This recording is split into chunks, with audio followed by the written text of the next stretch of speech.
To know whether divinity is in me, or whether I am in the divinity that is in me, it is first necessary to find divinity itself.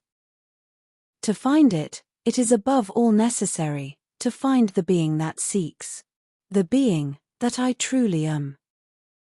Although it may seem like a paradox, in finding the being that I am, the being finds the being that is unique, and that, therefore, is the divinity in which the being is, and which is also in the being.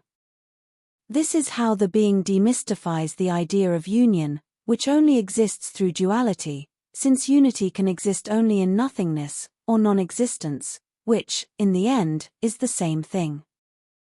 That is why it is easy to understand that the being I am is unique, and, being unique, exists only in nothingness, and therefore, does not exist apart from nothingness.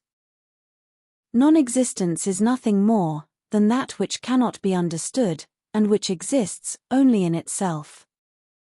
Only the created thing is incapable of understanding. To understand, it is necessary not to be a created thing. And, in order not to be a created thing, it is necessary not to be bound to creation. Acceptance and submission are necessary prerogatives for the being to remain within creation. Non-acceptance and non-submission belong to the fire of dissolution. Dissolution unravels the created being, and this disintegration returns the being to the awareness of itself. The angelic hierarchy is a misunderstanding of the being itself, divided into incomprehensible parts.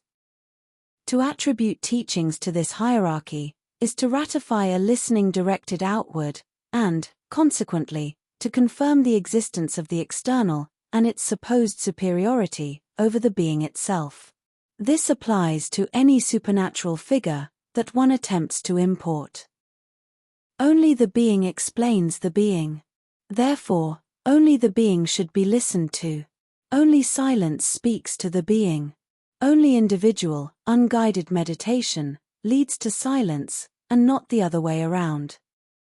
Every inner dialogue that occurs only in silence is not a dialogue, but a journey through truth.